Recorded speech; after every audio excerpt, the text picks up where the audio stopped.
These hills behind me are alive with the sound of music, and not the Austrian Julie Andrews as a nun type of music. No, this is extremely British and written by a native son of this very area. Find out where we are in just a moment on Escape to the Country.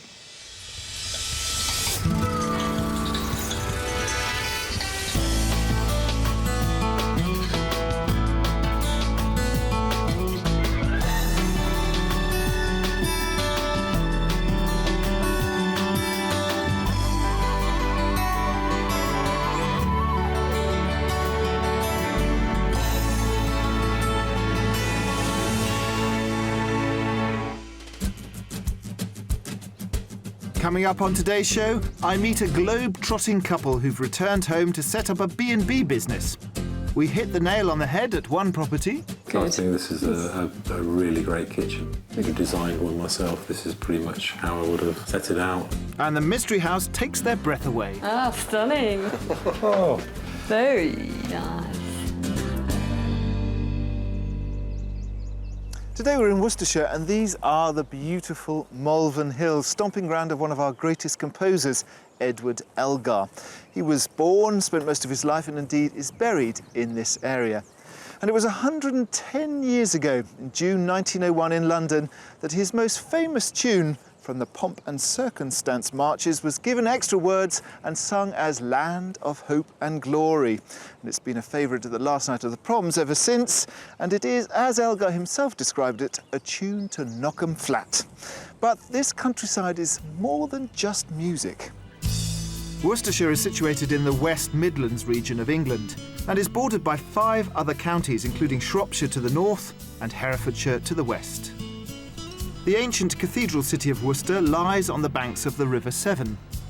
Founded in 680, the cathedral later became an important centre of learning for the Benedictine monks.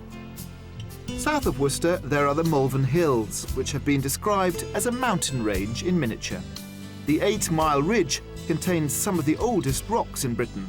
And here visitors can enjoy over 4,000 acres of open country climbing or simply ramble along the wooded slopes.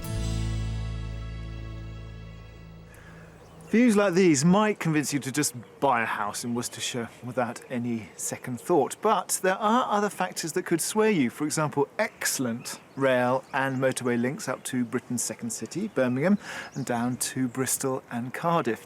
And then there's price. Here in Worcestershire, an average detached house will set you back £263,000. That is £6,000 above the national average, but compare that to the prices over the border in Gloucestershire, where the Cotswolds are. There, for the same house, you would pay £30,000 over the national average. So, let's take a look at what your money buys you here. For £295,000, you could be living in a former Victorian school hall in Upper Welland. It offers 2 double bedrooms, stunning original oak flooring in the sitting room, and a pretty secluded garden. Or for just under £500,000, you could be the owner of this water-reed thatched 4-bedroom cottage in Callow End. Dating back to 1580, it features a lounge with inglenook fireplace and a kitchen with electric range. This 4-bedroom detached house in Storage is on the market for a budget stretching £795,000. Grade 2 listed, it boasts generously sized reception rooms, a kitchen diner and panoramic views of the surrounding countryside. A whole range of very different properties here in Worcestershire, but what kind of property is going to make our house hunters today happy? Let's find out. Meet Clive and Carolyn, both of whom left their jobs in finance 3 years ago to escape from the Birmingham rat race and travel the world. Since returning to the UK, they've been renting while looking for their dream property, which hasn't been easy to find. We so need your help. We've been looking for such a long time in so many places. So we are beginning to get desperate to find somewhere to settle down. We've been travelling or living out of a suitcase for the last 2.5, 3 years. We've looked at so many houses. I would like to say 30, but when we started counting them up, it was probably 50. That's a lot of properties.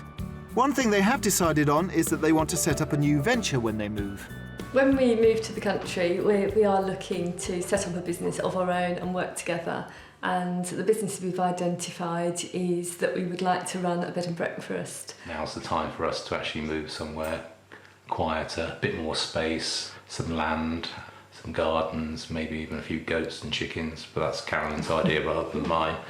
My ideal property would be 4 ensuite letting bedrooms, dining room, kitchen, guest lounge, plus some private accommodation for us. After travelling the length and breadth of the country and with an offer on a property in the Cotswolds recently falling through, they've now decided on Worcestershire, where they should get more for their money. They're ready to buy and have given us a very flexible brief and budget for their perfect property. I think the maximum price for us would be £600,000. Parameters are quite large, so it could be a small 2-bedroom place with a bit of land attached to it, right up to a fully fledged operating business. If you can find us that, you're geniuses.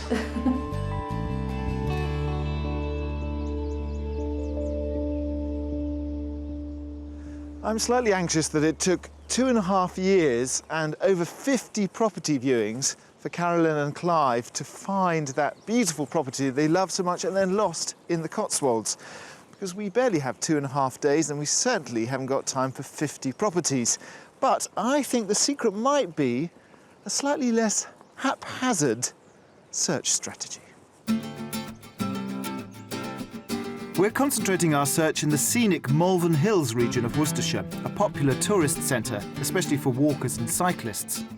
We've got some eye-catching properties for them to see, and as usual I'll be asking them to guess the price of each before I reveal it. And of course there's our mystery house, which could give them a very different perspective on the B&B business.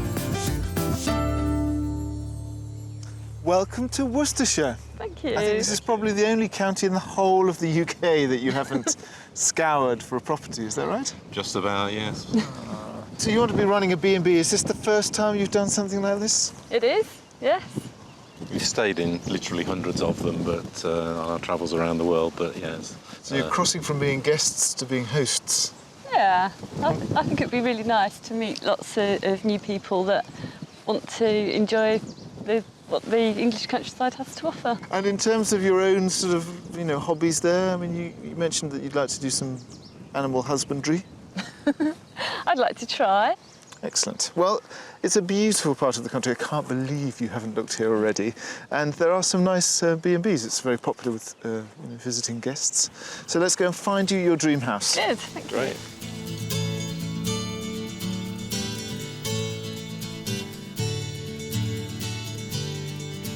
Clive and Carolyn have a maximum budget of £600,000 to finance their dream project. They want 4 bedrooms to use as B&B lets, either ready-made or with space to renovate, a guest dining room and lounge, private accommodation, a kitchen big enough to cook those B&B breakfasts, and some outdoor space for growing vegetables.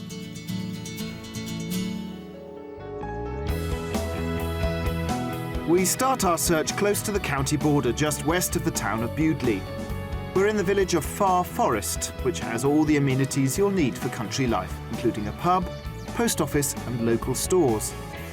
Property number 1 is a spacious country cottage, which dates back to the 1860s. This is the property I want to show you. What are your first impressions from outside? Yeah, I think all the different roof shapes sort of don't really pull it together as much as I'd like to see, but that might be a good thing on the inside. It makes it more interesting. OK. Well, let's go inside and explore. OK. At first glance, the exterior might not be to Carolyn's taste, but I think they'll both be pleasantly surprised by what they find inside. Step inside to your palatial kitchen dining room. It is palatial, isn't it? Big, yeah. It's huge. So we thought this is going to be a perfect place to have all your guests' breakfast. Certainly plenty of space, and the beams are lovely. I think that really adds to the sort of character of the place. Yeah. That's a nice sized room. I hadn't thought about guests eating in the kitchen before. There's certainly enough space for either a very large table or maybe 4 separate tables there. The thing about this house, one of the reasons why we've brought you here, is that it divides very nicely. It's not a B&B at the moment, it's a family home, but it divides very nicely into 2 sections. If it's okay, let's start with the little annex that I think might be good for you guys. Okay. Let's see what you think of that. That sounds good. It's through here.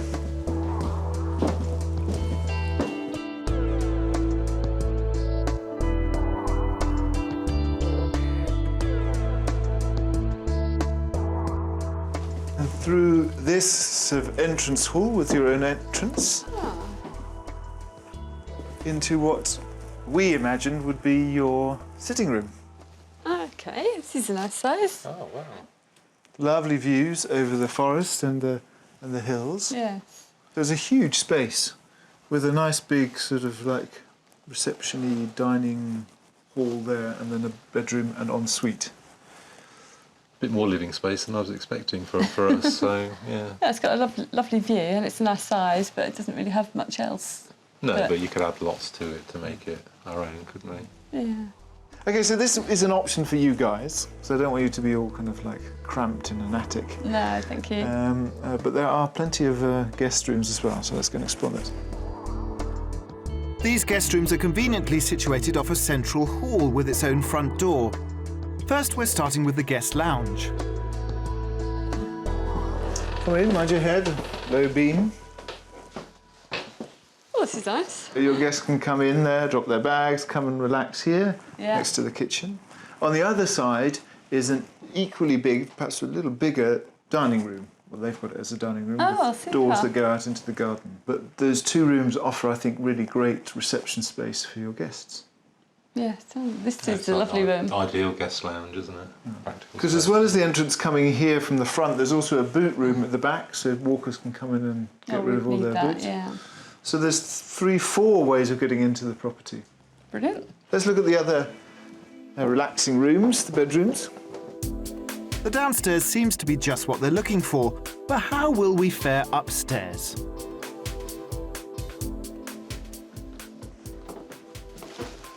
Oh, gosh. Here we have what they use as their master bedroom, but it could be a very nice guest room. You've got a huge ensuite through there and a very good sized room with some storage here. Yeah, I like this room. It's a surprise to find such a big room upstairs. And across the hallway there's another good sized room, not quite as big as this one, and then there's a family bathroom that links them, but you could quite easily put a door in to step that down into it so it became the ensuite, the room across That the would way. be good. But you have another floor. Ah. So far so good, but the second floor could prove more of a challenge. Low ceilings.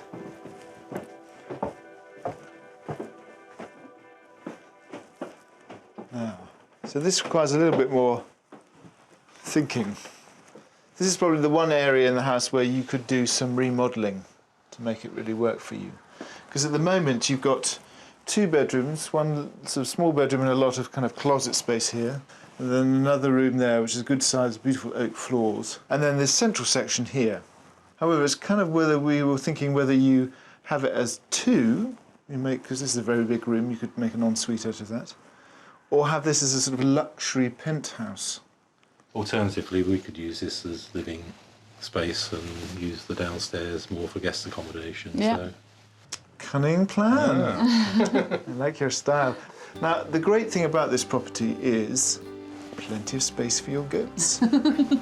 Let's go look. Show me the goat space. I'm pleased they're seeing the potential in this property and coming up with some interesting ideas for its use. But how will they make the most of the animal-friendly land outside? So as well as the 2 acres of land, you've got 3 stables. So your idea of having equestrian guests would be a possibility. Yeah. That'd be quite an interesting twist. Yeah, I like the layout of the land as I see it at the moment, but the road noise is a bit of a problem for me. How do you feel about the road noise? It kind of reassures me a little bit in that I thought we were in the middle of nowhere. Right. But if people can get here on a reasonable road, then that's a good thing from a business point of view. So what's a problem to Clive is a plus for Carolyn. But can they agree on the price? It's quite a lot that we're offering you here. How much do you think it's on the market for? I would hazard a guess at somewhere around the 500,000 mark. I was going to say that, but I think, no, perhaps a bit higher. 525. Well, it's actually on a bit higher still. It's on the market at 545. Right. Okay. I think that's a little bit pricey in terms of the total outlay that we would have to make to sort of get it configured for a bed and breakfast. So a lot to think about. I appreciate that, because you've got business concerns and house concerns and location concerns. But why don't you have a look around inside and look what's on offer, and then we can meet at the front and then we can press on. OK, Okay, thank we'll you. do that. Thank you. So our first house is more than they expected at £545,000. But this property could work well for their new business with its 4 bedrooms, good-sized reception rooms for B&B guests with a separate entrance, 2 acres of land with stables for horse lovers, and spacious private accommodation for them. The inside of the house, compared with the outside, has really surprised me how spacious it was.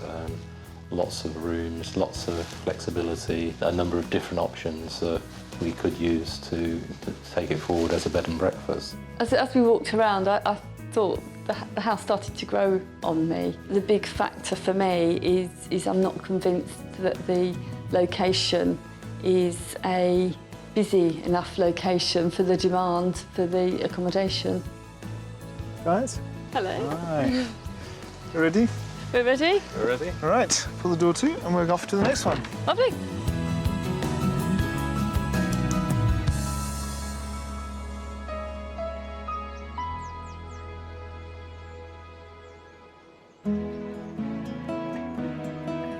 There aren't many places in the UK, indeed the world, that Clive and Carolyn haven't visited. Yet the Worcestershire area remains a relative mystery to them. So earlier in the week we sent them off to explore the historic market town of Evesham. It was founded around an 8th century abbey, which was once one of the largest in Europe. Today only the 16th century bell tower remains. On the outskirts of Evesham is the village of South Littleton, where a few years ago suburban escapee Lisa Tanner set up a business making soap from fresh goat's milk. The venture was inspired by her children's eczema, which was alleviated by changing the type of milk they drank, which led in turn to Lisa acquiring a herd of her own milking goats. As our buyers are considering keeping these animals themselves as part of their new rural enterprise, we've arranged for them to meet her and find out how she got started. Well, I was making cheese and I was trying to make all sorts of things when we found out we had too much milk, didn't know what to do with it. Googled recipes and came up with soap. This is Savannah. She's my milking goat at the moment. So beautiful. Her eyes are amazing. She's a really good girl. Savannah actually hasn't had any kids, so she's what's known as a maiden milker, currently giving us 4 pints a day. Do they take much looking after? They take a lot more looking after than people probably realise. They need milking twice a day if you've got milking goats. They need feeding twice a day, constant access to hay and water, and vaccinations, worming, hoof trimming every 6 weeks or so. Every now and then they have a shower and grooming. And Shower? a shower, yeah. With bubbles? Yes, with my own soap, goat's milk soap. Lisa began her business by selling online and at craft fairs. Her soap is now sold at a high street outlet specialising in handmade cosmetics. This is where I make all my soap in the kitchen. Some of the ingredients that go in, oils and milk, etc. And I make a couple of loaves of it pretty much every other day at the moment, which then gets sliced into 14, packaged off, ready to go. So how much milk is in a loaf? Percentage-wise, it's probably about 40%. Oh. The good thing about goat's milk in soap is that goat's milk is almost the same pH as human skin, so it's quite good for sensitive skin. Would you like to have a go at slicing some? I'll try, thank you. There you go. I use a knife for slicing it because I think you get quite a nice pattern off the knife. Yeah. Oh, it's lovely. So once it's all cut, you then wrap? Yeah, I individually wrap them myself. They have different wrappings depending on the fragrance. There's lavender, that one's lemon and peppermint. Coffee for if you keep goats. Good deodoriser. Ah, OK. So you could supply our B&B when we found it? I'd love to.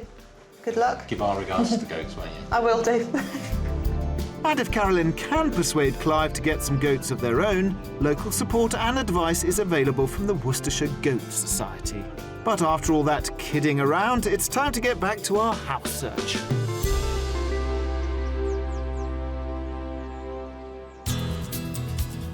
We're heading to West Malvern, which runs along the slopes of the famous Malvern Hills and allows great views over the border to Herefordshire. It's also the source of several springs and wells from which residents can fill containers free of charge with the famed Malvern natural spring water. Our second property is a sprawling detached house dating back to the 1800s, which has been run as a B&B for the past 22 years. House number 2. Now, you were worried about the location of the last one in terms of tourists. Now, this is a great location because that is the beginning of the Malvern Hills. On the other side is Great Malvern with the theatres and the spa and the hotels.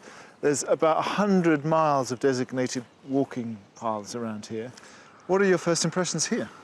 Well, the road up to the place was really picturesque and a really nice drive and some great views on the way, so I'm really pleased with the location. Should we look inside? Please? Yeah, let's... Well, that's a great response from Carolyn. Let's hope we can build on it once we're inside.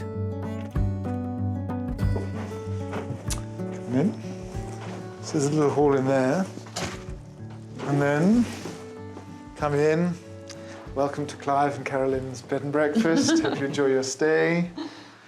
This is the dining room, the guest dining room. The house is sort of an upside-down house because it's on a slope, so all the guest facilities at the moment are on one level and all your living quarters are down below. Oh, that's quite nice. Perfectly functional. Functional, serviceable, yeah.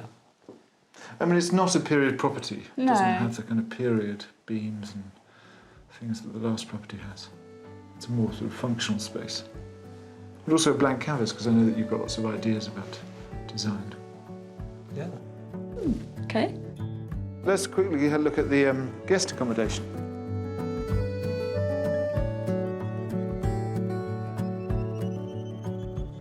On this floor, there are 3 bedrooms with ensuite, all good size. This is actually a little lounge area, and then there's a bedroom through there, and then the ensuite there. So it's a sort of little suite of rooms. Mm. Yeah, it's great.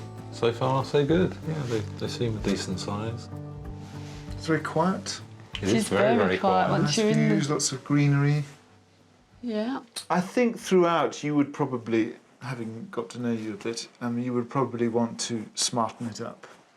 But none of them are so, have to be changed. No. No, It's No, you just could a open question of taste. tomorrow. You could open tomorrow easily. All of the guest rooms are on this level as it is at the moment, and then all your accommodation is downstairs, Okay. bar an extra. Let's go and have a look. I'm really glad they're seeing the advantages this property offers as an up-and-running B&B, and I've got a feeling the kitchen might well put a smile on their face. Down we come into your realm, The kitchen. into the kitchen. Oh, great size. Oh, it's a nice kitchen. I like that. So actually it's 2 kitchens. You've got a gigantic galley utility room through there. That's Yeah, quite I good. think this is a really great kitchen, I really do. I could have designed one myself. This is pretty much how I would have set it out. So the kitchen has really hit the mark. Now let's see if they find their private accommodation as impressive. So through a little suite of rooms that all belong to you, downstairs rooms. This is the sitting room, and then there was a dining room, and then you have your own entrance here as well. That's Nice. more space than More we space, yeah. expected. Yeah. Yes, good sized space. So much more than we were hoping for. So again, it's one level living for you. You have a master bedroom with a nice ensuite. The good thing about the layout here is that your access is really at the back of the house here. All these French windows look south, so you've got lots of daylight onto this little terrace. But private quarters aren't the only accommodation on the ground floor. There's a hidden bonus which could really help their business. There's a separate entrance and a fully equipped room for a disabled person, including a lift to go down the steps, Gosh. a winch to get you from bed to the bathroom, fully functional disabled bathroom. Ah, that's really good news. That is. Fantastic. It's a really good selling point. Very good. That explains the lift outside as well. Yeah, absolutely. So the whole place is geared up for people in wheelchairs. So we offer you lots in terms of the business. One of the things you may have to sacrifice are your goats. I don't mean literally sacrifice.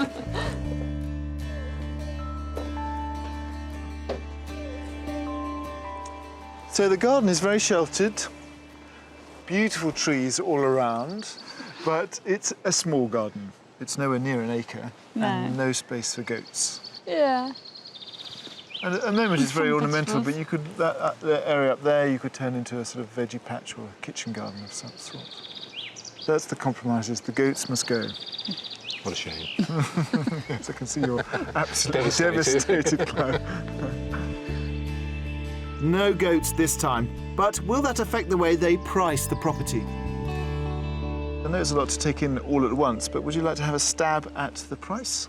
I think it'll be 585. I'd have gone a lot less than that. Okay. Probably 510. 510. Well, it is on the market for £50 short of £600,000. So it's much more your end than your end, I'm afraid. Very good. Why don't you have a wander round, look in all the many rooms and try and get your head around it. I know it's a bit complicated, It's but a there are complex just house, two isn't it? levels. Yeah. And I'll see you at the front. Okay. Okay. Thank you. Thank you.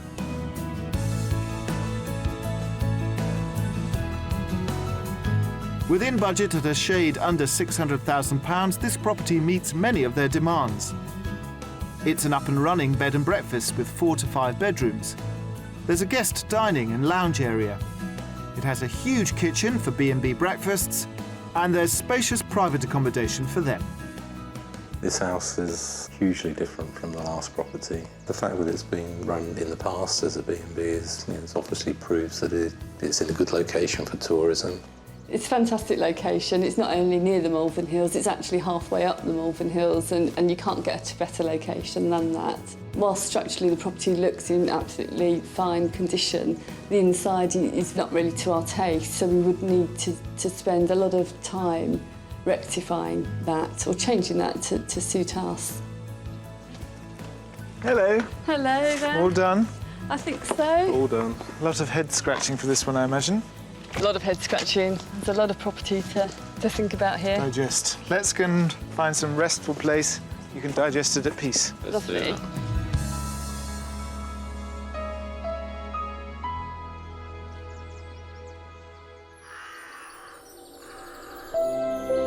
As evening falls on the Malvern Hills, the first day of our property search comes to an end.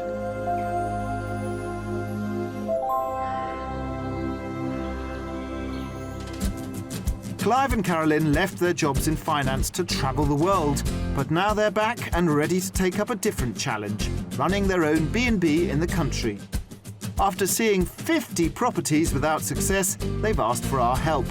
The 2 houses they've seen so far have met with varying results. But coming up is our mystery house, and we could be onto a winner. I think if we'd designed a place, we'd have probably done it just like that. Yeah, very similar. And I take to the Malvern Hills in a locally made motor. This is more like it.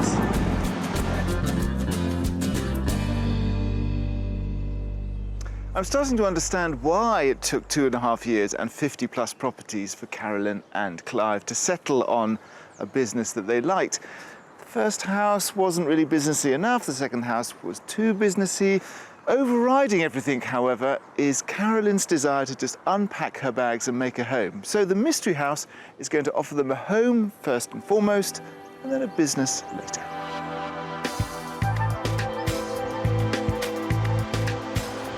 What about the mystery house? What do you think we're going to show you? I'm thinking probably a big project.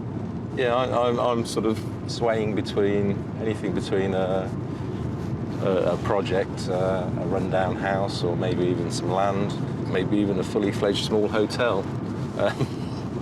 I'm thinking a stone building, I don't know why. Or maybe even a totally different business. Yeah, it's too short.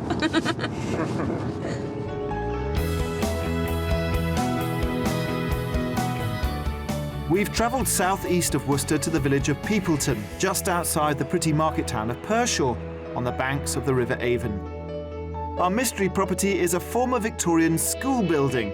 It might not look like your typical B&B, but that's exactly why we've brought them here.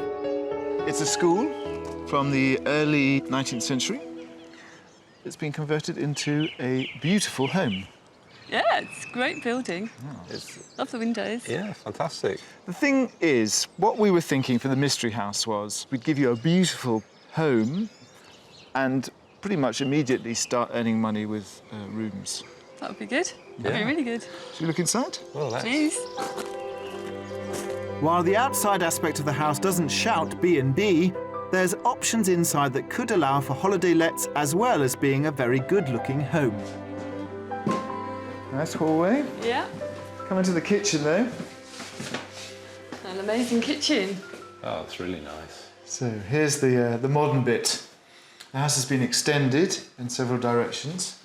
The old part there, the kitchen was what's now the hallway, and now the present owner created this sort of modern, very unusual arched kitchen and a range cooker. Wow. Brilliant. I think it's great. I really love the semicircular work surface. I think that's Very unusual, isn't it? It's very, very unusual and very, very efficient, I would say. Yeah, it's a great amount of light in here as well. Super light, and you've got space out there into a sort of little sitting area there that gets the evening sun. And then through here you've got a downstairs toilet and then a utility room with all your washing stuff. Good. Yeah. And then a sitting room through there, which we are envisaging as your sort of snug. Okay. So this will be your domain. Private part. It's very quirky, the house. It's been done to a very high finish. You really wouldn't need to do anything. You could move in That's tomorrow. important to us, actually, is the finishing. Yeah. So good? Thumbs up for this area? Yeah, very much. Excellent. You can explore more later, but I wanted to show you the main living area. The current family living area is easily big enough to imagine its use as a B&B guest lounge. This is what we envisaged as the room for your guests. Wow. Fantastic. It is. I always thought it would be nice to have a summer lounge room and- for breakfast. Yeah, lounge and dining room combined, isn't it? If running a B&B was actually too much of a headache, you can rent the entire house Yes. for 6 months and go travelling. Okay. It's more flexible. It is. It is very flexible, Yeah. I can see that, yes. Also here on the ground floor are 2 very good-looking boutique bedrooms, each with their own ensuite bathroom, which Clive and Carolyn could let out immediately. Now on to the upstairs, which I think they'll find very impressive. Now you can see where the arches went. Ah, stunning. Oh. Very nice. So we've gone right up into the roof. Originally it was just a 1-storey building, obviously. And this is being used as the master room because you've got a nice little shower room here, en suite, very simple. Oh, yes. I'm just amazed that they've actually got all this up here. Fantastic. I'd be really pleased if I got this as a bed and breakfast room. There's also potential for more guest space in the other 2 bedrooms, both of which come with beautifully crafted built-in storage and share the use of the family bathroom. Now, either you can just rest easy with your 3 luxury guest rooms, or you could split the bathroom in 2 Yeah, that's an idea. and make each one an ensuite, or you could just have one as your room and another one as a guest room. Oh, that's really interesting. Yeah. 3 to 5 was 3 our to 5 ideal. was our target. They're definitely feeling positive about this property and seeing all its possibilities. I'm hoping the limited garden area won't be a major drawback. Now, inside is picture perfect, but outside, not much space. Okay. Thoughts about that? A bit sad because the house is so nice. Yeah, it's a little bit disappointing, but still worth thinking about, I think. Yeah. It's certainly a lovely house. I think if we'd designed a place, we'd have probably done it just like that. Yeah, very similar. Yeah, Yes. yeah. So, in order to think straight about this house, you need to know the price. So, what do you think its market value is? It's really hard, but I think I'm going to go for 615. I think a little bit less than that. I would say 575. Well, we are in a much more expensive area because we're in commuter belt for Birmingham and close to the Cotswolds. But actually, Clive, you are exactly right. Wow! £575,000. That doesn't happen often, does it? Yeah. which is a sign. Well done. All right, okay, armed with that information, why don't you have a look around, have a think about the land and, you know, the business opportunities. Okay. I will see you outside in the sunshine. Thank you. Okay, thanks. Surely that's a winner. Surely that's a winner. That's got to be a winner. That's a great house. It's given them everything that they want. They haven't said a single bad thing apart from the land. And he got the price right. So, well within their budget at £575,000, this property meets nearly every demand that Clive and Carolyn threw at us. 3 ready-to-go guest rooms with the potential for 2 more. It has attractive private accommodation, and there's a huge modern kitchen. The mystery house, certainly not what I was expecting. The school, I suppose, always had our eye out for is something like this. In terms of the building and the way it's been done, it was pretty much spot on, I would say. We do both really like this house. The land is a disappointing factor. I could be happy without goats. I would be happy without goats, living in such a unique property. OK, time to leave. Time to leave. Drag you away from this one. Time to think about everything and make some decisions. Okay.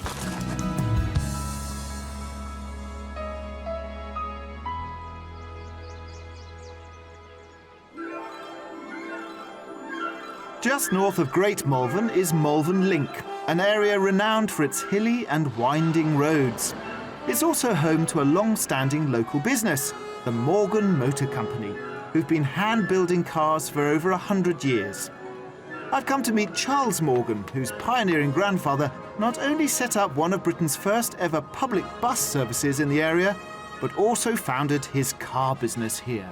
Thanks for meeting us. Very good. Well, Morgan's extremely lucky, really, to be building a car in Malvern. I mean, it's an area of outstanding natural beauty. Arguably, it's really inspired the company. So in a way, the steepness of the hills and the landscape inspired your grandfather to build something powerful enough to go over them? I think absolutely, but not just power. I mean, it's also about environmental responsibility. Because this is what I associate with more. I think about there's being a lot of wood in it. I can hear the factory next door, so it'd be lovely to see how much. I mean, do you still use wood in the We construction? do. If you think of the wood as the meat in a sandwich, so you start off with a very strong, very, very stiff chassis, and then you've got this aluminium bodywork, which is relatively fragile because it's light, and in between you've got the wood. And that acts as the energy-absorbing device, if you like. That will withstand an enormous amount of pounding and shock. The wood used in the car is English ash, all from sustainable sources, which is both strong and flexible.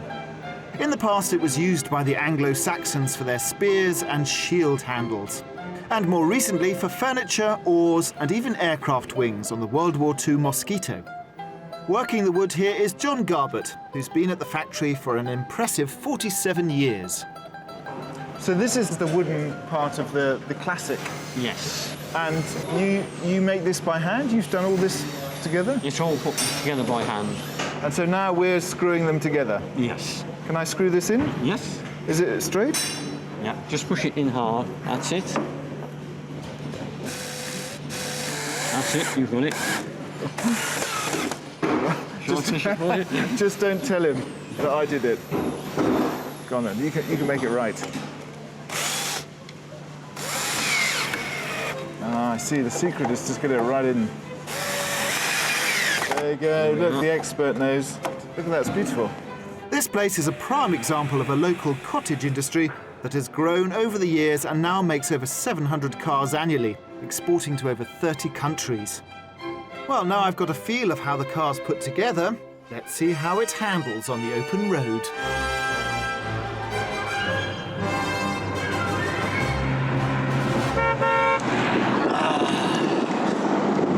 This is more like it.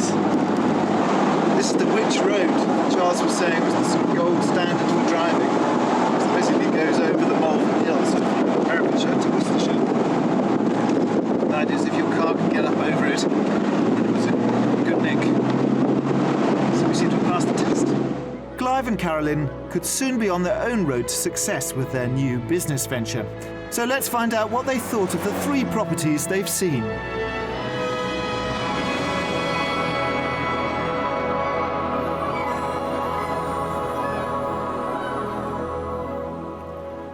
think we may have cracked it with the mystery house because it gives them a home, somewhere where Clive can unpack all his pots and pans and cook all his breakfasts, and Carolyn, although she doesn't get the goats, she can run that B&B. But let's find out what they think of all three properties.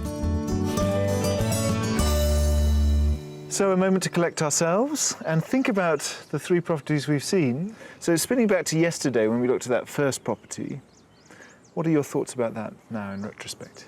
I thought the house was a really great family home. Yeah, it was a good family home, great for dual occupancy. I think it could have been adapted for a B&B with some work, some good land with it, 2 acres. I think what let it down for us was the location for tourism. Yeah, it was a nice house, it was a nice plot of land, but I think there just wouldn't be enough of a demand for us to run a tourist-based business from that location. Now, the second property was in a great tourist location. It was a superb location. I got quite excited by the amount of space inside the property, and it was only afterwards when I started thinking more about how we would use that, it became more difficult to see. But I was so excited about the location, I was trying to find a business that would fit the property. Now, the mystery house was also a possible B&B. I mean, it had lots of possibility there, but it was more especially a kind of a beautiful home for the two of you. What were your thoughts when you saw what we were offering you?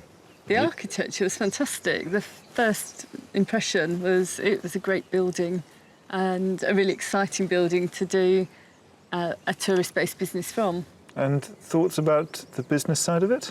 It needs a bit more research from us, really, to look into the area. Because I'm worried now that you're going to research and find a micro list of reasons why you shouldn't buy that property. But the number of bedrooms is, and the size of the B&B bedrooms is nicer than anywhere that we have seen of all the 50-plus properties. well, that's something we can be proud of. That goes straight to the top of the list. And the outside of the building, too, is one of the nicest properties we've seen.